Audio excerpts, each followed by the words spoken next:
well, country. Okay, so straight line muna mga girls. Ayan o. Ikon nyo yung line dyan, line. Straight line para sa quarter turn. Number 6. And for the size and the masters, may we request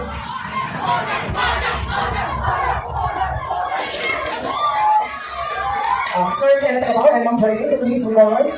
Or giving the word of this line up crowd.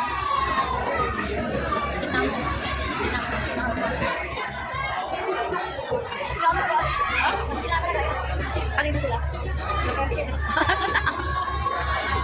Okay.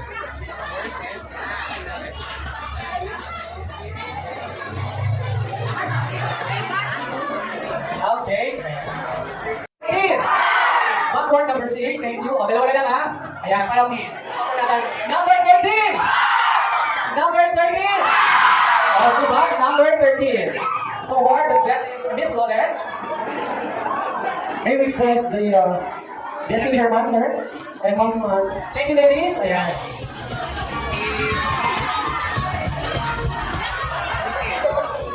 Ma'am Liga Kagawa to please award the Mrs. Flores.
Sino kaya ang ating best evening gown? At malalaman po natin later. Mga audience, stop booing. Magpalakpak po tayo after the question and answer na lang, after niya sumagot. Okay lang ba? Okay. Mga bata, tumahimik. Pwede naman nila sagutin nila. You can answer it in any dialect you want. The translator is everywhere. Diba? Okay. Candidate number 2, pick one question.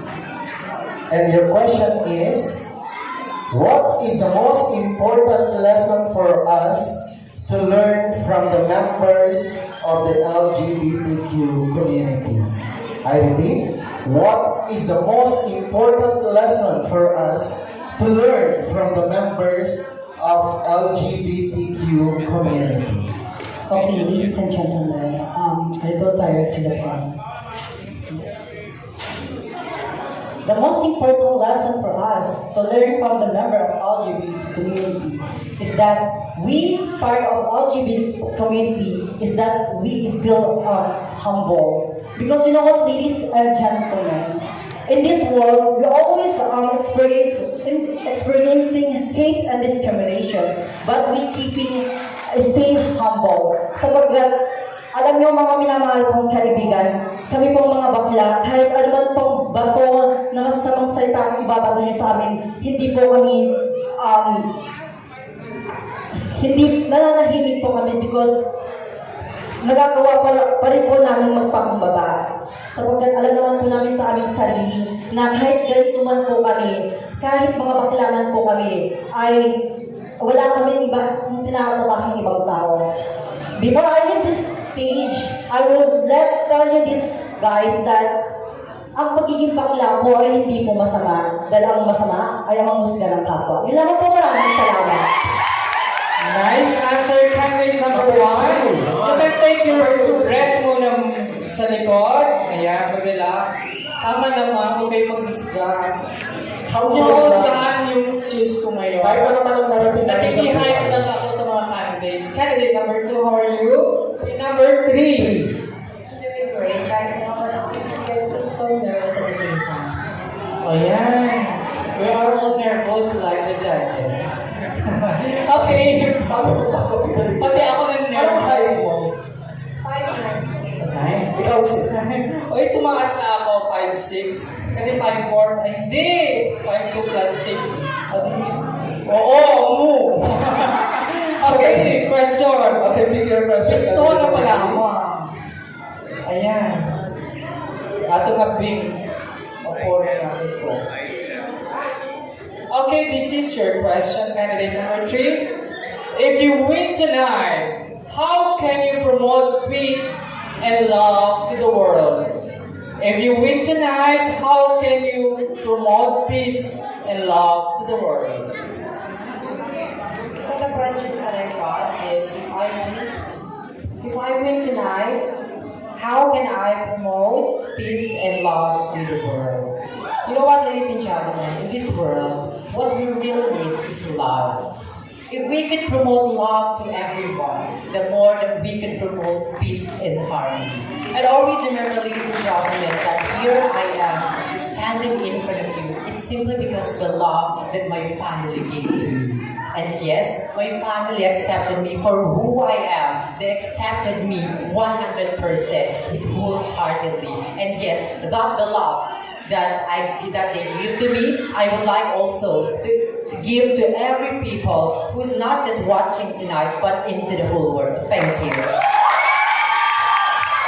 Thank you so much, Miss Love and Peace. Okay, candidate number 4. Alam to, may kamukha to na nawawala na. Si Iya. Si Iya, sa si anak-anakan natin. Si Ivan. Baka ikaw naman mo. Okay, from where are you? Sino kasama mong pumunta dito? Mga friends ko lang. Andito pa mga friends mo from Tigigiraw City. Palakpak naman dyan. Ayan. Bago ko bibigyan bago ka pumili ng question mo, may nagpapatanong sa akin kung may boyfriend ka daw. Ala, asan ang boyfriend mo dito siya? Ito pa rin niya. Okay, hayaan mo na malayo yun. Hanap ka muna mamaya dito. Okay, your question. Kaya yun si Sir Mentor, marami yan. Joke lang, sir. Ayan. The So the question question. is, what is your message to all the victims of Russian and Ukrainians war? Again, what is your message to all the victims of Russian and Ukrainians war? Thank you for that very wonderful question, sir. Good evening, everyone. God created man for respect and love. It is an epitome that should be catalyzed from us. Always remember the epitome. Do not do unto. Do not act. Always remember the attitude. Do not do unto others what you don't want to do unto you. Yun lamang po. Maraming salamat. Thank you, candidate number 4. Huwag mo daw gawin sa kapwa mo ang ayaw gawin ng kapwa sa iyo. Yung ano gusto niya sabihin. Ayan, napagagaling mong interpreter. Okay, candidate number 5. All the way from Santa Maria, Isabela. Who's with you tonight? I'm with my makeup artist because my parents is currently busy doing household chores in the house. How about Santa Maria? Dito pa ba mga taga Santa Maria? Ayan. Are you ready? Are you ready, candidate number 5? Kinakabahan ka pa ba? Yes, I'm Oo. nervous and a little excited.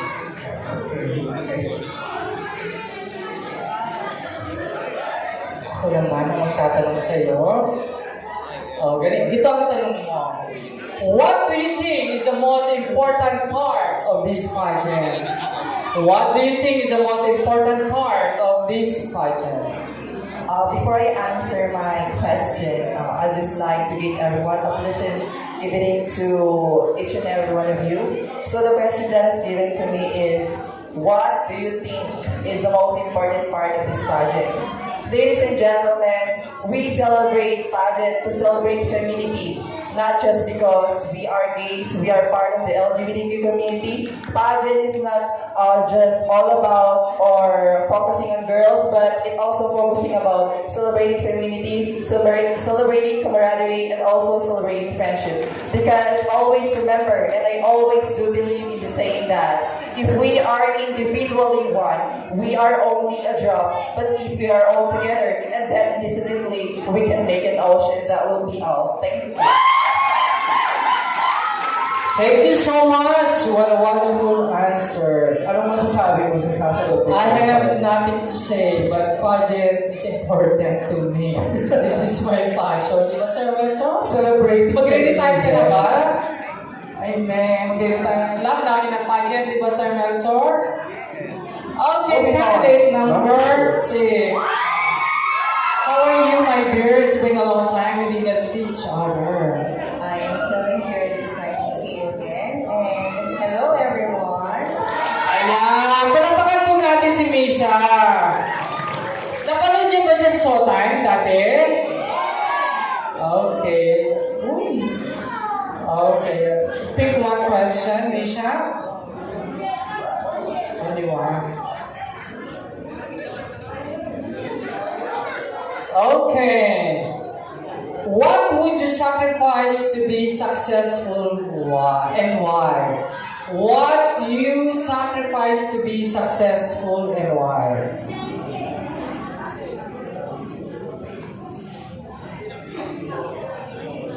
Okay, the question goes this way. What would you sacrifice to be successful and why? It's actually a tough question for me.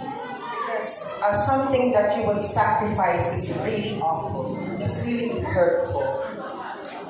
But, of course, I would answer the question. But what? That's right. What would, is that?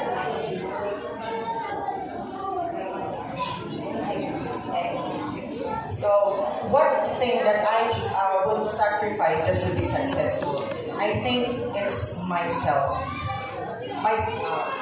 Myself, I would sacrifice myself just to be successful. You know what, ladies and gentlemen, I've been through a lot. 13 years ago, I met an accident and that's my lowest point. My right hand was amputated. That's my lowest point. But, however, I pursued. I studied Bachelor of Secondary Education, University of St. Louis, and right now I am a breadwinner of our family. And I'm working as healthcare specialist in a BPO company.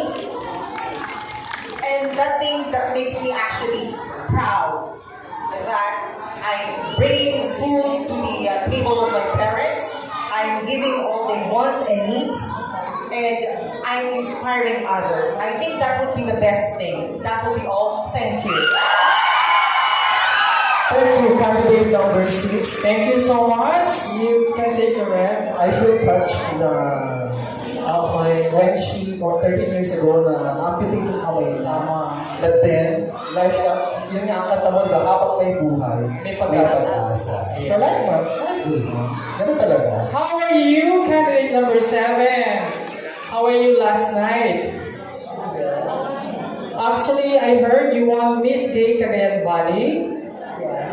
Actually, she's Ms.Gay Cagayan Valley, di ba? Right.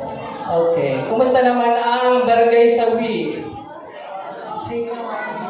Mahihain tong bata. Virgin? Ay. Bata, May bata. Okay. Question please.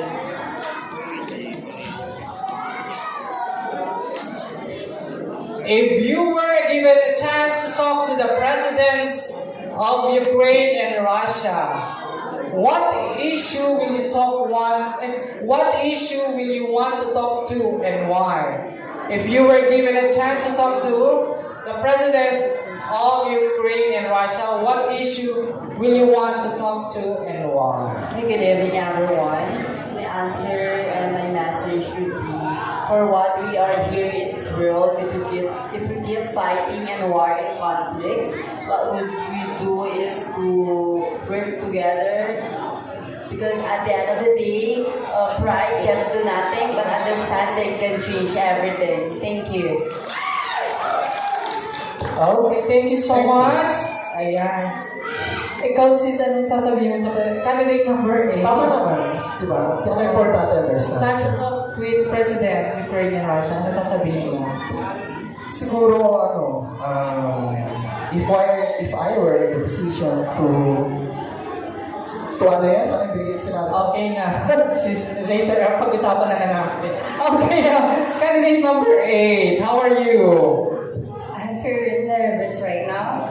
Ba't ka naman nervous? Parang ngayon lang ulit tayo nagkita, di ba? Yes, sir. I feel nervous because I've been with my cousin. In-inspire ko siya na pumunta dito. So, nakakayanan ko ako yung hindi makakasagot. Wow, a challenger siya? Challenger siya sa'yo? Okay, kaya mo yan, dear. Okay, pick one question. Oh. Simple lang. Simple lang. What makes you beautiful? What makes you beautiful? Thank you so much. Well, the question was, what makes me beautiful is that my attitude of being humble or modest. Because whatever achievements I had in my life, I always put myself step foot on the ground. Because for what I am now is still the product of what I were before. And that makes me beautiful. Thank you. Wow, tignan mo. Naging beautiful ka din pala. Aray ko. Okay, thank you so much, candidate number 8. Number 8. Kumusta ka naman, number 9? I'm feeling good yet. A little bit. Exhausted. Why naman exhausted? Mainit ba dito sa Barangay Sawi o mainit ang mga ombre dito? Masyadong mainit ang mga orange. Okay, mamaya, alam mo na. Okay, alam mo na, makipagkwentuhan mo naman. Sakay, hindi mo mo.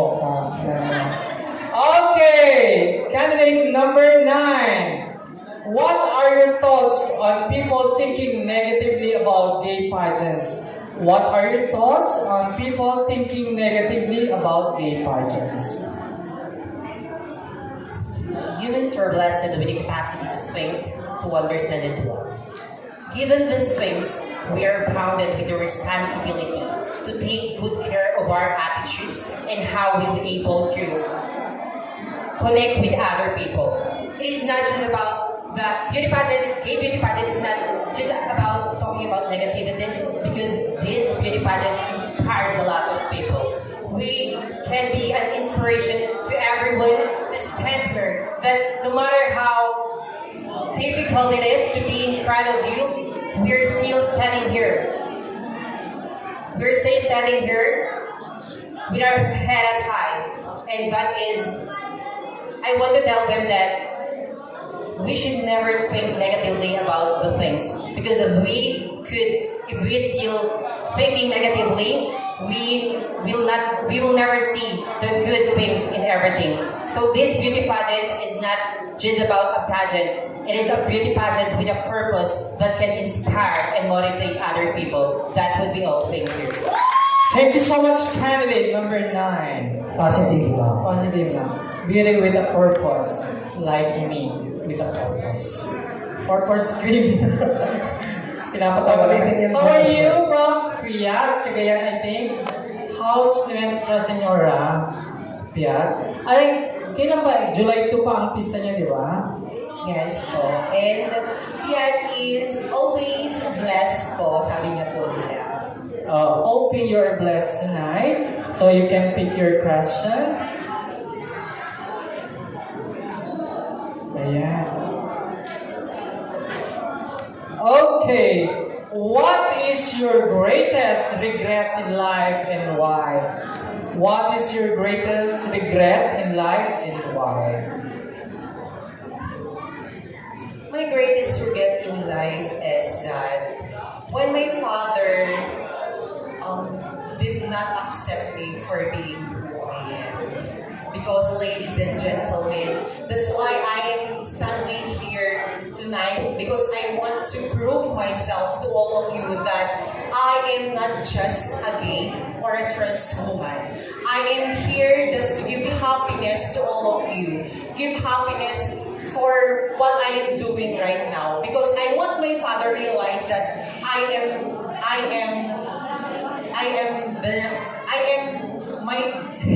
his number one son, that he gave happiness not just for him but to all the audience tonight. That would be all. Thank you. Thank you so much, candidate number 10. Ganun ka rin sana. Tanggap ka ba? Yes, siya. Tanggap din naman. I never experienced ni candidate number. Pero nung bata tayo, di ba, hindi nag-wallet ka pa nun eh. Naalala ko nung bata ako. Tama naman. Hindi sa labing kami malaki. Just want to tell a story. Di ba lahat naman tayo, hindi hindi natin maiiwasan na alam mo yung ambition sa buhay. So, may kumot ako na malaki and I tried to wear like a gown.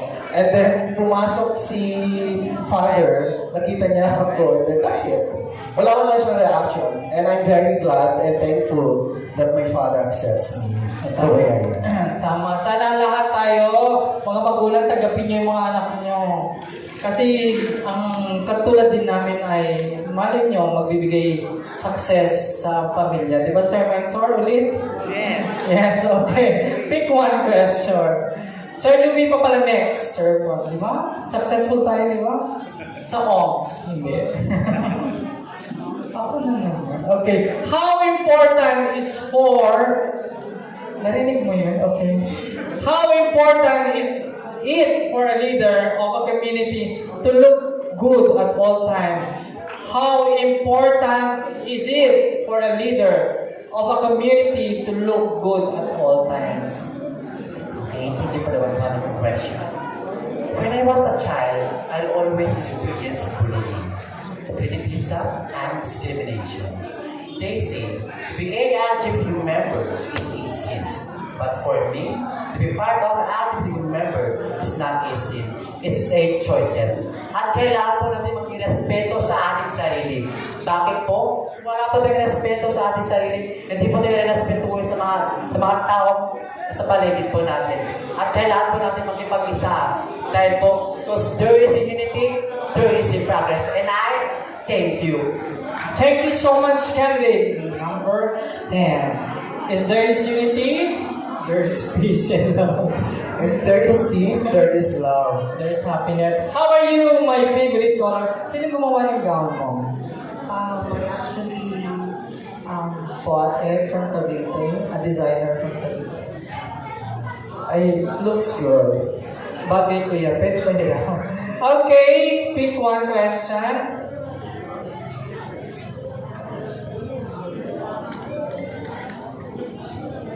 Okay, this is your question. In this time of pandemic, what is the role of Miss Queen of Queens 2022? In this time of pandemic, what is the role of Miss Queen of Queens 2022? Good evening, ladies and gentlemen. Good evening, ladies and gentlemen. Am I audible? Okay. There are three things that come into my mind when I hear the word Queen of Queens. A purpose to fulfill, an experience to share with, and a platform to raise awareness, advocacies, and concern. It is very timely and relevant nowadays that having pageant after a pandemic, because beauty pageant serves a lot. It serves to be an inspiration to those who have been suffered a lot during the pandemic. And beauty queens are being a role model because they embody, as for me as a beauty queen, we embody the golden purpose of life. Given the golden mind to think about other people, that this golden mind will control my eyes, not to judge, but to look beyond any situation. This golden mind shall control my lips and tongue, not to criticize, but to speak in behalf those who are helpless and voiceless. Secondly, God provided us the golden heart to love others equally and unconditionally. And lastly, being a role model and a beauty queen, we are given a golden hand to help those people who are in need. Thank you so much. Ayan. Thank you so much, candidate Number 12. Ikaw, Fred.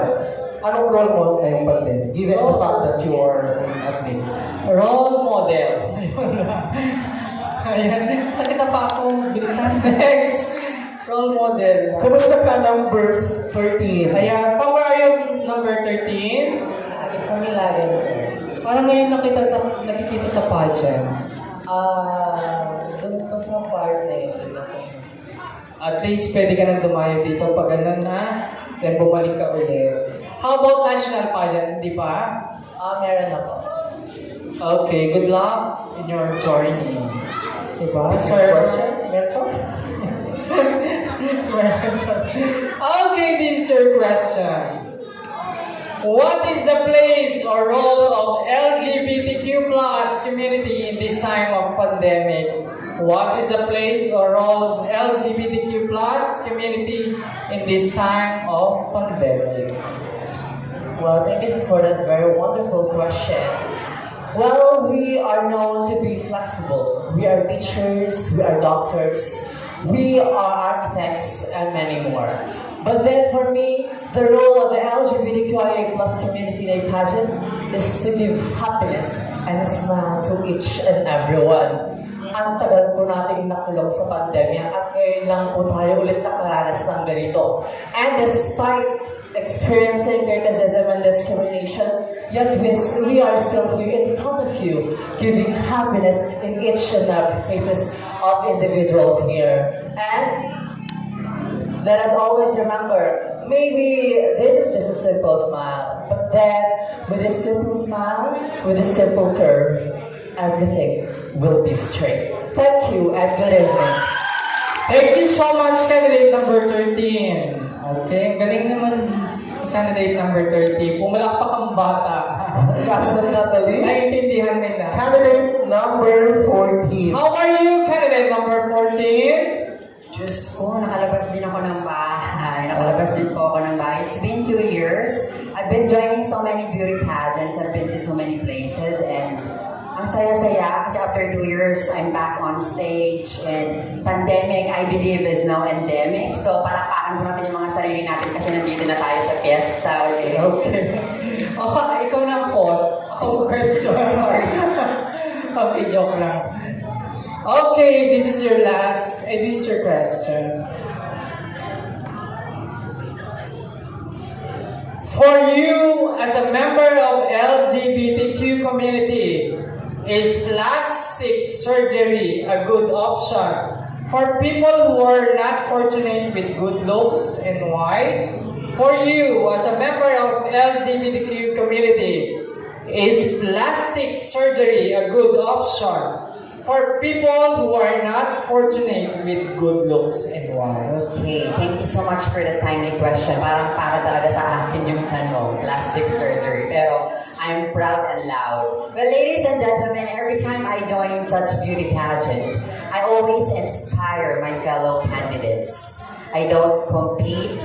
I kept on telling them that every time they join a beauty pageant, step by step yan. Hindi minamadali ang pagganda. May retoke ka man o wala. Ang importante, at the end of the day, ang titignan ng mga tao sa paligid mo and your fellow candidates, kung ano yung nandito sa loob ng puso mo. You can spend $500,000 on your sex reassignment surgery. You can even spend $100,000 on your boob surgery. You can even spend $1,000 on your Botox. But at the end of the day, those surgery will fade away.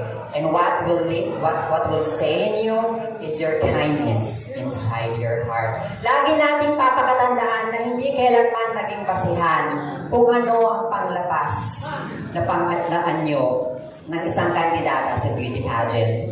The most important thing while you are joining a beauty pageant is for you to continue uplifting the LGBT community. So nananawagan po ako sa mga nagsisimula pa lang ng mga anak-anakan ko na sangkabaklaan sa likod.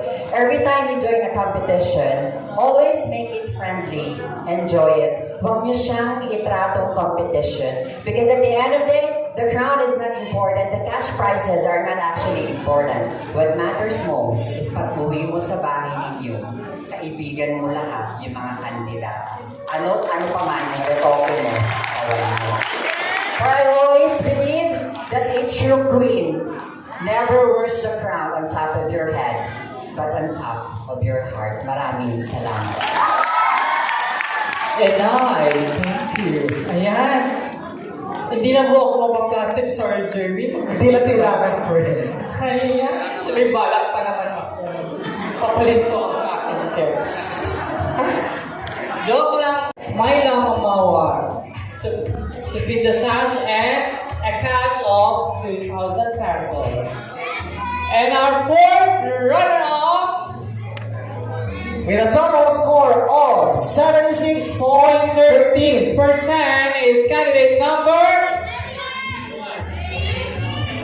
Miss Julia. Barreto, candidate number 7.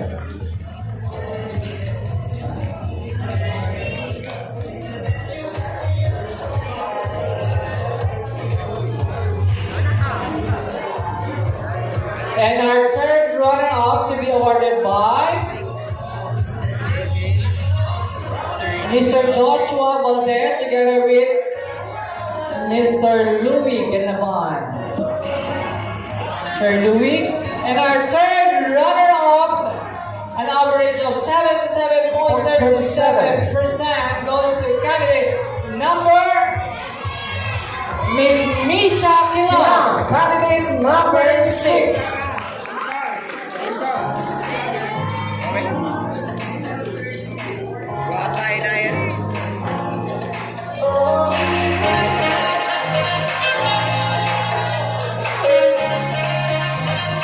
I would like, and the next award to be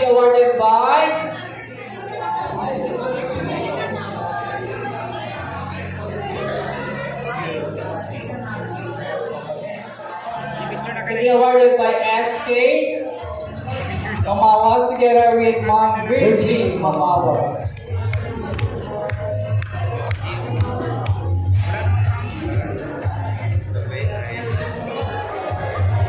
And our second runner-up is candidate number with an average of 78.75. We have candidate number 12, Miss Carla Abeliana.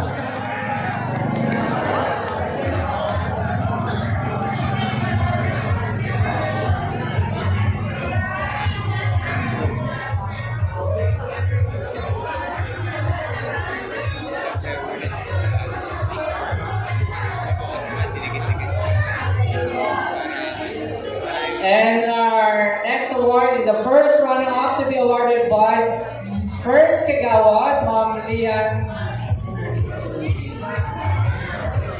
Ayan. Ma'am Ella. Sir Wilmer Binarao. Sir Wilmer. I see Ma'am Kagawad, I see First Kagawad and Sir Wilmer. And our, ayan, sa gitna, puro kayo sa gitna. Ang tatawagin ko ang first runner-up na lang, ha? Para ang matitira ang Queen of Queens 2022. And to award our Miss Queen of Queens 2022, may award Ma'am Ella Garcia and Ma'am Vivian Garcia. Ayan, and cash count. And our first runner-up with an average of... Okay, sige, ulit. Ang tatawagin namin is Queen of Queens Queens. lang. At ang hindi namin tatawagin ang First runner-up. Queen of Queens 2022 with an average score of 89.112. All the way from Kawayan City, we have Ellen Adarna. And our first runner-up is Nes Engelbert Castillo with an average score of 87% from the city of Ilaga.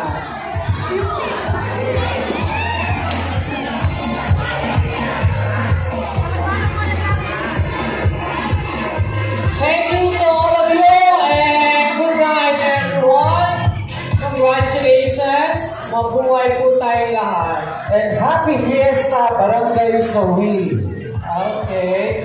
Thank you, Sir Delmar, Sir Louis, Ma'am Ayla, Ma'am Bridget, Sir Joss, Sir Melchor, Sir Melchor,